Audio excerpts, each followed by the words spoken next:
ಓದಿದ್ರೆ ಸಾಕು, ಸುಮಾರು 5 ಎಕ್ಸಾಮ್ಸ್ಗಳಿಗೆ ನೀವು ಕಾಂಪೀಟ್ ಮಾಡ್ಬೋದು. ಒಂದು ಪ್ರಿಪ್ರೇಷನಿಂದ 5 ಎಕ್ಸಾಮ್ಸ್ ಕ್ಲಿಯರ್ ಆಗುತ್ತೆ. ಅದರಲ್ಲಿ 3 ಎಕ್ಸಾಮ್ಸ್ ನೀವು ಸೆಕೆಂಡ್ ಪಿ ಯು ಓದಿರ್ಬೇಕು ಆ್ಯಂಡ್ 2 ಎಕ್ಸಾಮ್ಸು 10th ಓದಿದ್ರೆ ಸಾಕು. ಸೊ ಹಾಗಾದರೆ ಅದು ಯಾವ್ಯಾವ ಎಕ್ಸಾಮ್ಸು, ಅದಕ್ಕೆ ಸಿಲೆಬಸ್ ಏನಿದೆ, ಎಜುಕೇಷನ್ ಕ್ವಾಲಿಫಿಕೇಷನ್ ಏನಿರಬೇಕು ಅನ್ನೋದನ್ನ ತಿಳ್ಕೊಳ್ಳೋಣ ಇನ್ ಡೀಟೇಲ್ ಆಗಿ.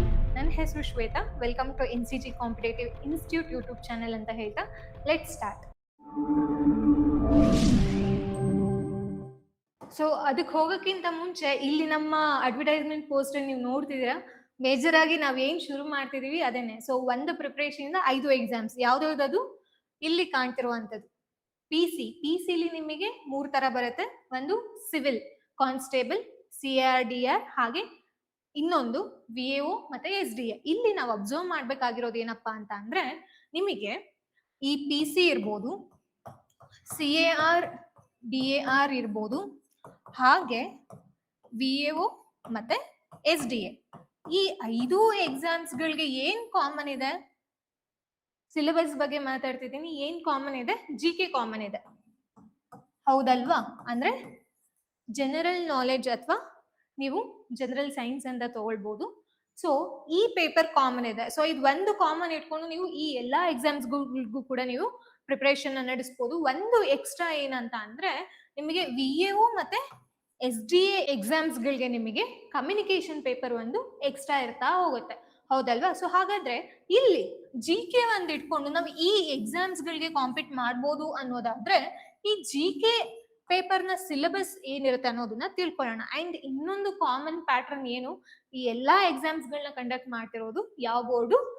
KEA ಬೋರ್ಡು, ಓಕೆನಾ? ಸೊ KEA ಬೋರ್ಡು ಕಂಡಕ್ಟ್ ಮಾಡ್ತಿರೋದ್ರಿಂದ ಕ್ವಶನ್ ಪ್ಯಾಟರ್ನ್ ಕೂಡ ಒಂದೇ ತರ ಇರುತ್ತೆ. ಸೊ ಸ್ಮಾರ್ಟ್ ಆಗಿ ಪ್ಲಾನ್ ಮಾಡಿ ಪ್ರಿಪರೇಷನ್ ಕೂಡ ಹಾಗೆ ನಡೆಸಿ. ಒಂದೊಂದು ಎಕ್ಸಾಮ್ಸ್ಗೆ ಒಂದೊಂದ್ ತರ ಓದ್ಲಿಕ್ಕೆ ಹೋಗ್ಬೇಡಿ, ಓಕೆನಾ? ಸೊ ಅದಕ್ಕೆ ನಮ್ಮ ಸಂಸ್ಥೆ ವತಿಯಿಂದ ಏಪ್ರಿಲ್ 21ನೇ ತಾರೀಕಿನಿಂದ ಆಫ್ಲೈನ್, ಆನ್ಲೈನ್ ಹಾಗೆ ರೆಕಾರ್ಡೆಡ್ ಮೋಡ್ನಲ್ಲಿ ಕ್ಲಾಸಸ್ಗಳು ಶುರು ಆಗ್ತಿದೆ.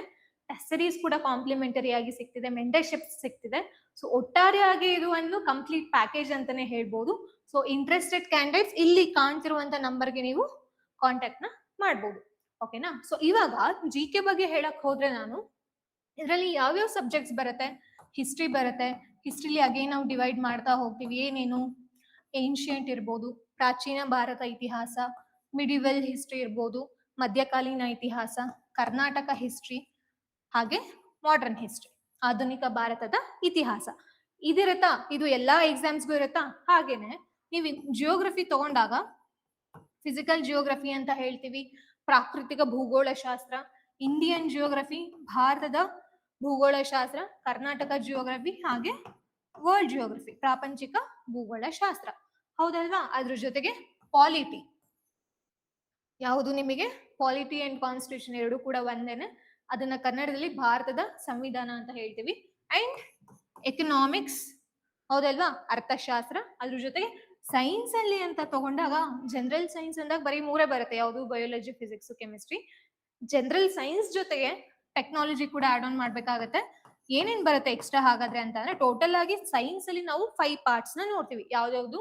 ಬಯೋಲಜಿ, ಜೀವಶಾಸ್ತ್ರ, ಫಿಸಿಕ್ಸ್, ಭೌತಶಾಸ್ತ್ರ, ಕೆಮಿಸ್ಟ್ರಿ, ರಸಾಯನಶಾಸ್ತ್ರ, EVS ಎನ್ವೈರನ್ಮೆಂಟಲ್ ಸೈನ್ಸ್, ಪರಿಸರ ಅಧ್ಯಯನ, ಹಾಗೇನೆ ನಿಮಗೆ ಇನ್ನೊಂದು ಟೆಕ್ನಾಲಜಿ, ತಂತ್ರಜ್ಞಾನ. ಇದಿಷ್ಟು ಓದ್ಬಿಟ್ರೆ ಸಾಕ GKಗೆ? ಇಲ್ಲ. ಸೊ ಹಾಗಾದ್ರೆ ಇನ್ನ ಏನೇನ್ ಇದೆಯಪ್ಪ ಅಂತ ನೋಡೋದಾದ್ರೆ, ನಿಮಗೆ ಮೆಂಟಲ್ ಎಬಿಲಿಟಿ ಇರುತ್ತೆ. ಇದರಲ್ಲಿ 2 ಇದೆ. ಏನೇನು? ಒಂದು ಆಪ್ಟಿಟ್ಯೂಡ್, ಇನ್ನೊಂದು ರೀಸನಿಂಗ್ ಅಂತ, ಓಕೆನಾ? ಸೊ ಅದಾಗಿದಾದ್ಮೇಲೆ ಕರೆಂಟ್ ಅಫೇರ್ಸ್, ಪ್ರಚಲಿತ ಘಟನೆಗಳು. ಇದು ಪ್ರಚಲಿತ ಘಟನೆಗಳು ನೀವು PC ತಗೊಂಡ್ರು ಇರುತ್ತೆ. At the same time UPSC ಕೂಡ ಓದ್ಲೇಬೇಕು. So it is common for all the competitive exams ಅಂತ ಹೇಳ್ಬೋದು. ಬಟ್ ದ ಡಿಫಿಕಲ್ಟಿ ಏನಾಗುತ್ತೆ, ಲೆವೆಲ್ ಬೈ ಲೆವೆಲ್ ಚೇಂಜ್ ಆಗ್ತಾ ಹೋಗುತ್ತೆ. ಸೊ ಇದಿಷ್ಟು GK ಪೇಪರು. ಅಂಡ್ ಅದ್ರ ಜೊತೆಗೆ ಇನ್ನ ಎಕ್ಸ್ಟ್ರಾ ಟಾಪಿಕ್ಸ್ ಇದೆ. ಯಾವ್ದಾವ್ದು? ನಿಮಗೆ ಪಂಚಾಯತ್ ಅಂಡ್ ರೂರಲ್ ಡೆವಲಪ್ಮೆಂಟ್, ಹೌದಲ್ವಾ? ಈ ಟಾಪಿಕ್ ನ ನೋಡಿರ್ತೀರಾ ನೀವು. ಅಂಡ್ ಅದ್ರ ಜೊತೆಗೆ ಮುನ್ಸಿಪಾಲಿಟಿ, ಇನ್ನು ಈ ತರದ್ದು ಮುನ್ಸಿಪಾಲಿಟಿ ಇರ್ಬೋದು, ಮತ್ತೆ ಕೋಆಪರೇಟಿವ್ ಸೊಸೈಟೀಸ್ ಇರ್ಬೋದು, ರೀಜನಲ್ ಅಡ್ಮಿನಿಸ್ಟ್ರೇಷನ್ ಬಗ್ಗೆ ಕ್ವಶನ್ಸ್ ಕೇಳುವಂತದ್ದು ಇರ್ಬೋದು. ಸೊ ಈ ತರ ಒಂದು 4 to 5 ಟಾಪಿಕ್ಸ್ ಗಳು ಬರುತ್ತೆ ಎಕ್ಸ್ಟ್ರಾ. ಇದರಿಂದ ಇಯರ್ಲಿ ನಾವು 10 to 12 ಕ್ವಶನ್ಸ್ ನ ಎಕ್ಸ್ಪೆಕ್ಟ್ ಮಾಡ್ಬೋದು, ಓಕೆನಾ. ಸೊ ಕಡಿಮೆ ಸಿಲೆಬಸ್ ಇರುತ್ತೆ, ಮ್ಯಾಕ್ಸಿಮಮ್ ಸ್ಕೋರ್ ಮಾಡ್ಬೋದು. ಸುಮಾರು 12 ಕ್ವಶನ್ಸ್ ಕೇಳಿದ್ರು ಆರಾಮಾಗಿ 8ರಿಂದ 10 ನಾವು ಸ್ಕೋರ್ ಮಾಡ್ಬೋದು. ಸೊ ಕೇಳಿ ಇದು ಕಾಮನ್ ಇದೆ, ದಯವಿಟ್ಟು ಅರ್ಥ ಮಾಡ್ಕೊಳ್ಳಿ. So this is very easy, ತುಂಬಾ ಈಸಿ ಇದೆ. ಅಂಡ್ ಇತ್ತೀಚೆಗೆ ಕ್ವಶನ್ಸ್ ಕೂಡ ನಾವು ನೋಡ್ತಿದೀವಿ ಪಿ ಸಿ ಹಾಗೆ PSI ಅಲ್ಲೂ ಕೂಡ. ಸೊ ಇದು ನೆಗ್ಲೆಕ್ಟ್ ಮಾಡುವಂತ ಟಾಪಿಕ್ ಅಲ್ಲ, GK ಲಿ ಇದಿಷ್ಟು ಬರುವಂತದ್ದು. ಸೊ ಕಮ್ಯುನಿಕೇಶನ್ ಪೇಪರ್ ಅಂತ ತಗೊಂಡಾಗ ನಿಮಗೆ ನಾವು ಯಾವ್ದಾವ್ದು ನೋಡ್ತೀವಿ, ಒಂದು ನಿಮಗೆ 3 ಸಬ್ಜೆಕ್ಟ್ ಬರುತ್ತೆ ಅಂತ ಗೊತ್ತು, ಹೌದಲ್ವಾ? ಯಾವ್ದಾವ್ದು? ಕನ್ನಡ, ಇಂಗ್ಲಿಷ್ ಹಾಗೆ ಕಂಪ್ಯೂಟರ್, ಹೌದಾ? So Kannada 35 questions, English 35, computer 30. Each ಒಂದೊಂದು ಕ್ವಶನ್ ಅಂದ್ರೆ ಸೇಮ್ ಮಾರ್ಕ್ಸ್ ಕೌಂಟ್ ಆಗಿರುತ್ತೆ. ಸೊ 100 ಮಾರ್ಕ್ಸ್ ಇರುತ್ತೆ, ನೆಗೆಟಿವ್ 0.25 ಇರುತ್ತೆ, ಹೌದಲ್ವಾ? ಯಾವ್ಯಾವ ಎಕ್ಸಾಮ್ಸ್ಗೆ? VAO ಹಾಗೆ SDAಗೆ. ಬಟ್ PC ಸಿವಿಲ್ ಹಾಗೆ CRDRಗೆ ಈ ಪೇಪರ್ ಇರೋದಿಲ್ಲ, ಅದು ಎಲ್ರಿಗೂ ಕೂಡ ಗೊತ್ತಿರುವಂತ ವಿಚಾರ. ಬಟ್ ಆದ್ರೆ ನಮ್ಮ ಸಂಸ್ಥೆ ವತಿಯಿಂದ ಈ ಪೇಪರ್ ಏನಿದೆ, ಕ್ಲಾಸಸ್ ಆಗಿರ್ಬೋದು ಮತ್ತೆ ಟೆಸ್ಟ್ ಸೀರೀಸ್ ಆಗಿರ್ಬೋದು, PC ಸಿವಿಲ್ ಮತ್ತೆ CRDR ಯಾರು ಪ್ರಿಪೇರ್ ಆಗ್ತಿದಾರೆ ಅವ್ರಿಗೆ ಕಾಂಪ್ಲಿಮೆಂಟರಿ ಆಗಿ ಈ ಸಿಲೆಬಸ್ ಸಿಗ್ತಿದೆ ಅಂತ ಅಂದ್ರೆ ಕ್ಲಾಸಸ್ ಇರ್ಬೋದು, ಟೆಸ್ಟ್ ಸೀರೀಸ್ ಎರಡೂ ಕೂಡ ನಿಮ್ಗೆ ಸಿಗ್ತಾ ಹೋಗುತ್ತೆ. ಸೊ ನೆಕ್ಸ್ಟ್ ನೀವು ಅಪ್ಗ್ರೇಡ್ ಆಗಬೇಕು ಅಥವಾ ಗ್ರೂಪ್ ಸಿ ಎಕ್ಸಾಮ್ಸ್ ಗಳಿಗೆ ಬರೀಬೇಕು, ಇಲ್ಲಾಂದ್ರೆ PSI ಅಲ್ಲಿ ನಿಮ್ಗೆ ಟ್ರಾನ್ಸ್ಲೇಷನ್ ಇರ್ಬೋದು. ಸೊ ಇದೆಲ್ಲದಕ್ಕೂ ಕೂಡ ಇದು ಹೆಲ್ಪ್ ಆಗುತ್ತೆ. ನಿಮ್ಗೆ ಕನ್ನಡ ಇಂಗ್ಲಿಷ್ ಗ್ರಾಮರ್ ಬೇಕೇ ಬೇಕಲ್ವಾ ಅವಾಗ? ಸೊ ಇದು ಅಲ್ಲಿ ನಿಮ್ಗೆ ಹೆಲ್ಪ್ ಆಗ್ಬೋದು. ಇದು ಕಾಂಪ್ಲಿಮೆಂಟರಿ ಆಗಿ ನಿಮ್ಗೆ ಸಿಗ್ತಿರುವಂತದ್ದು. ಎಲ್ಲಾ ಕ್ಲಾಸಸ್ ಕೂಡ ನಿಮ್ಗೆ ಆಫ್ಲೈನ್ ಆನ್ಲೈನ್ ರೆಕಾರ್ಡೆಡ್ 3 ಫಾರ್ಮೆಟ್ ಅಲ್ಲಿ ಇರುತ್ತೆ. So at the same time ನಿಮಗೆ ಟೆಸ್ಟ್ ಸೀರೀಸ್ ಆಫ್ಲೈನ್ ಆನ್ಲೈನ್ ಕೂಡ ಇರ್ತಾ ಹೋಗುತ್ತೆ. ಸೊ ಇಷ್ಟೆಲ್ಲ ನಿಮಗೆ ಫೀಚರ್ಸ್ ಇದೆ. ಅಂಡ್ ಇಲ್ಲಿ ನಾವು ಕಾಮನ್ ಆಗಿ ನೋಡ್ತಿರುವಂತದ್ದು ಏನೇನು, KA ಬೋರ್ಡ್ ಕಂಡಕ್ಟ್ ಮಾಡ್ತಿರೋದು. ಸಿಲೆಬಸ್ ಬಂತು ಅಂದಾಗ ನಾನು ಹೇಳಿದೀನಿ, GK ಜೊತೆಗೆ ನೀವು communication paper, this is just for ಯಾರ್ಯಾರಿಗೆ VAO ಮತ್ತೆ SDAಗೆ. ಬಟ್ ಇಲ್ಲಿ GK ಅನ್ನೋದು 5 ಎಕ್ಸಾಮ್ಸ್ ಗಳನ್ನ ನಾವು ಬರೀಬಹುದು, ಹೌದಲ್ವಾ? ಕಾಮನ್ ಇರೋದ್ರಿಂದ ನಾವು ಕಾಂಪೀಟ್ ಮಾಡ್ಬೋದು. ಅಂಡ್ ಅದ್ರ ಜೊತೆಗೆ ಎಜುಕೇಶನ್ ಕ್ವಾಲಿಫಿಕೇಶನ್ ಅಂತ ತಗೊಂಡಾಗ CRDR ಬಿಟ್ರೆ, CRDRಗೆ ಏನ್ ಓದಿರ್ಬೇಕು ನಾವು? 10th ಓದಿರ್ಬೇಕಾ, ಹೌದಲ್ವಾ? ಅಂಡ್ ಇದು ಹುಡುಗಿರ್ಗಿರೋದಿಲ್ಲ, CRDR ಬರೀ ಹುಡುಗರ್ಗ್ ಮಾತ್ರ. ಸೊ 10th ಓದಿರ್ಬೇಕು. PC ಸಿವಿಲ್ VAO SDAಗೆ ಏನ್ ಓದಿರ್ಬೇಕು? 2nd PU ಓದಿದ್ರೆ ಸಾಕು, ಓಕೆನಾ? ಸೊ ಯಾರ್ಯಾರು ನಾನು ಡಿಗ್ರಿನೇ ಮಾಡಿಲ್ಲ, ಹೇಗೆ ಗೌರ್ಮೆಂಟ್ ಎಕ್ಸಾಮ್ಸ್ ನ ಕ್ರಾಕ್ ಮಾಡೋದು ಅನ್ನೋದೆಲ್ಲ ತಲೆಯಲ್ಲಿ ಓಡ್ತಾ ಇರುತ್ತಲ್ವಾ? ಸೊ ನಿಮಗೆ ಮೇಜರ್ ಆಗಿ ಬೇಕಾಗಿರೋದು 2nd PU ಮಾತ್ರ, ಓಕೆನಾ? PC ಬಂತು ಅಂದಾಗ ನಿಮಗೆ, ನೀವು ಸಿವಿಲ್ ಅಲ್ಲಿ ಕಾಂಪೀಟ್ ಮಾಡ್ತೀರಾ ಅಂದ್ರೆ ಹುಡುಗಿರು ಕೂಡ ಕಾಂಪೀಟ್ ಮಾಡ್ಬೋದು. ಜಸ್ಟ್ ನಿಮಗೆ CRDR ಅಲ್ಲಿ ಮಾತ್ರ ಅವಕಾಶ ಇಲ್ಲ, PC ಲಿ ಸಿವಿಲ್ ಅಂತಾನು ಬರುತ್ತೆ, ಅದಕ್ಕೆ 2nd PU ರಿಕ್ವೈರ್ಮೆಂಟ್ ಇದೆ. ಅದರಲ್ಲಿ ಹುಡುಗರು ಮತ್ತೆ ಹುಡುಗಿರು ಇಬ್ರು ಕೂಡ ಕಾಂಪೀಟ್ ಮಾಡ್ಬೋದು. ಅದಕ್ಕೆ ಫಿಸಿಕಲ್ ರಿಕ್ವೈರ್ಮೆಂಟ್ ಏನೇನ್ ಇರ್ಬೇಕು, ಹೈಟು, ವೆಯ್ಟು, ಮತ್ತೆ ಎಷ್ಟು ದೂರ ಓಡ್ಬೇಕು, ಲಾಂಗ್ ಜಂಪ್ ಎಷ್ಟು ದೂರ ಇರುತ್ತೆ, ಶಾರ್ಟ್ ಪುಟ್, ಇದೆಲ್ಲಾನು ಕೂಡ ನಾನು ಆಲ್ರೆಡಿ ಒಂದು ವಿಡಿಯೋ ಮಾಡಿದೀನಿ. ಸೊ ನಿಮಗೆ ಈ ವಿಡಿಯೋ ಕೆಳಗಡೆ ಬೇಕಾದ್ರೆ ಆ ಲಿಂಕ್ ನಾನು ಪೋಸ್ಟ್ ಮಾಡಿರ್ತೀನಿ, ದಯವಿಟ್ಟು ಆ ವಿಡಿಯೋನ ನೀವು ನೋಡಿ.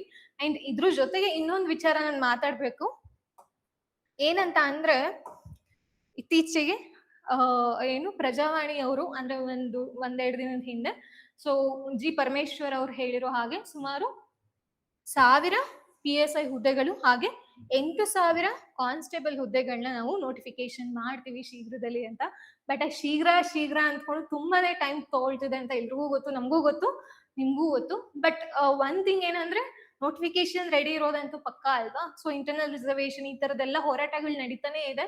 ಸೊ ನಿಮ್ಮ ಪ್ರಿಪರೇಷನ್ ಶುರು ಆಗ್ಲಿ, ನಾಳೆನೇ ನೋಟಿಫಿಕೇಶನ್ ಆಯ್ತು ಅಂದಾಗ ನೀವು ರೆಡಿ ಇರ್ಬೇಕಾಗತ್ತೆ. ಯಾಕಂದ್ರೆ ಈ ರೇಸ್ ಅಲ್ಲಿ ತುಂಬಾ ಜನ ಇದ್ದಾರೆ. ಸೊ ಅವ್ರ ಜೊತೆ ನೀವು ಕಾಂಪೀಟ್ ಮಾಡ್ಬೇಕು ಅಂದಾಗ ನಿಮ್ಮ ಲೆವೆಲ್ ಆಫ್ ಪ್ರಿಪರೇಷನ್ ಅವ್ರಿಗಿಂತ ನೆಕ್ಸ್ಟ್ ಲೆವೆಲ್ಗೆ ಇರ್ಲೇಬೇಕಾಗತ್ತೆ. ಅವಾಗ ಮಾತ್ರನೇ ನಾವು ರೇಸ್ ಅಲ್ಲಿ ವಿನ್ ಆಗೋದಕ್ಕೆ ಸಾಧ್ಯ. ಚಿಕ್ಕ ಮಾರ್ಕ್ಸ್ ಕೂಡ ಎಷ್ಟೋ ಜನಗಳ ಹಿಂದೆ ನಾವು ಬಂದ್ಬಿಡ್ತೀವಿ ಅಂಡ್ ಕ್ಯಾಟಗರಿ ವೈಸ್ ಡಿವೈಡ್ ಆಗುತ್ತೆ. ಸೊ ಇಷ್ಟೆಲ್ಲ ಡ್ರಾಬ್ಯಾಕ್ಸ್ ಇರ್ಬೇಕಾದ್ರೆ ಸೊ ನಮ್ಮ ಪ್ರಿಪರೇಷನ್ ನೋಟಿಫಿಕೇಶನ್ ಆದ್ಮೇಲೆ ಅನ್ನೋದಕ್ಕಿಂತ ಈಗ್ಲೇನೆ ವರ್ಕಿಂಗ್ ಇರ್ಬೋದು ಅಥವಾ ಹೌಸ್ ವೈಫ್ಸ್ ಇರ್ಬೋದು ಮತ್ತೆ ಕಾಲೇಜ್ ಗೋಯಿಂಗ್ ಸ್ಟೂಡೆಂಟ್ಸ್ ಇರ್ಬೋದು ಮೇಜರ್ ಆಗಿ, ಸೊ ಅವರೆಲ್ಲ ದಯವಿಟ್ಟು ಅಟ್ಲೀಸ್ಟ್ ನಿಮ್ಗೆ 3 to 4 hours ಸಿಗುತ್ತಾ, 2 hours ಸಿಗುತ್ತಾ, ಅದ್ರಲ್ಲಿ ಟೈಮ್ ಕೊಡ್ತಾ ಬನ್ನಿ, ಓಕೆನಾ? ಸೊ ನೀವು ನಮ್ಮ ಇನ್ಸ್ಟಿಟ್ಯೂಷನ್ಗೆ ಜಾಯ್ನ್ ಆಗ್ಬೇಕಂತಾನೆ ಏನಿಲ್ಲ. ಸೊ ನೀವು ಏನ್ ಮಾಡ್ಬೋದು ಅಂತ ಅಂದ್ರೆ ಕಾಲ್ ಮಾಡಿದ್ರೆ ಮೆಂಟರಿಂಗ್ ಆದ್ರೂ ಮಾಡ್ಕೊಡ್ತೀವಿ. ಅಟ್ಲೀಸ್ಟ್ ಒಂದು ನೀಟಾಗಿ ಟೈಮ್ ಟೇಬಲ್ ನ ಡಿಸೈನ್ ಮಾಡ್ಕೊಡ್ತೀವಿ. ಸೊ ಅದ್ರ ಪ್ರಕಾರ ನೀವು ಓದ್ತಾ ಹೋಗಿ ನಿಮ್ಮ ಸೆಲ್ಫ್ ಸ್ಟಡೀಸ್ ಮುಖಾಂತರ. ಇಲ್ಲ ನೀವು ಕೋಚಿಂಗ್ ಜಾಯಿನ್ ಆಗ್ತೀರಾ ಅಂತಂದ್ರೆ ನಾನು ಆಗ್ಲೇ ಹೇಳಿದೆ, ಏಪ್ರಿಲ್ 21st ಇಂದ ನಾವು ಕ್ಲಾಸಸ್ ನ ಶುರು ಮಾಡ್ತಿದೀವಿ. ಆಫ್ಲೈನ್ ಆನ್ಲೈನ್ ರೆಕಾರ್ಡೆಡ್ ಮೂರೂ ಇರೋದ್ರಿಂದ ನಿಮ್ಗೆ ತುಂಬಾ ಕನ್ವೀನಿಯಂಟ್ ಇರುತ್ತೆ, ಹೌದಲ್ವಾ? ಸೊ ಈ ನೋಟಿಫಿಕೇಶನ್ ಅವಕಾಶಗಳು ಬಂದ್ರೆ ಒಟ್ಟಿಗೆ ಬಂದ್ಬಿಡತ್ತೆ. ಸೊ ನೋಟಿಫಿಕೇಶನ್ಸ್ ಎಲ್ಲ ರೆಡಿ ಇರೋದ್ರಿಂದ ಒಂದಾದ್ಮೇಲೆ ಒಂದು ಮಾಡ್ತಾನೆ ಹೋಗ್ತಾರೆ. ಯಾವ್ದಕ್ ಪ್ರಿಪೇರ್ ಆಗೋದು, ಯಾವ್ದಕ್ಕೆ ಪ್ರಿಪೇರ್ ಆಗದಲ್ಲಿರೋದು, ಯಾವ್ದಕ್ ಪ್ರಿಯಾರಿಟಿ ಕೊಡೋದು, ಇದೆಲ್ಲಾನು ಕೂಡ ಕನ್ಫ್ಯೂಷನ್ಸ್ ಆಗ್ತಿರುತ್ತೆ. ಸೊ ದಯವಿಟ್ಟು ನಿಮ್ಮ ಪ್ರಿಪರೇಷನ್ ಮುಂದೂಡ್ದಲೆ ಪ್ರಿಪರೇಷನ್ ನಡೆಸಿ, ಅದ್ರ ಜೊತೆಗೆ ನೋಟಿಫಿಕೇಶನ್ ಆಗುತ್ತೆ. ಸೊ ಅಲ್ಲಿವರೆಗೂ ಕೂಡ ರಿವಿಷನ್ ಮಾಡ್ತಿರಿ ಅಂತ ಹೇಳ್ತಾ, ಇದಕ್ಕೆ ಸಂಬಂಧಪಟ್ಟಿರೋ ಹಾಗೆ ನಿಮ್ಗೆ ಏನಾದ್ರು ಡೌಟ್ಸ್ ಗಳಿತ್ತು ಅಂದ್ರೆ ಖಂಡಿತ ಇನ್ಸ್ಟಿಟ್ಯೂಷನ್ ನಂಬರ್ಗೆ ಕಾಲ್ ಮಾಡಿ. ನೆಕ್ಸ್ಟ್ ಸೆಷನ್ ಅಲ್ಲಿ ಖಂಡಿತ ಸಿಗ್ತೀನಿ. Thank you.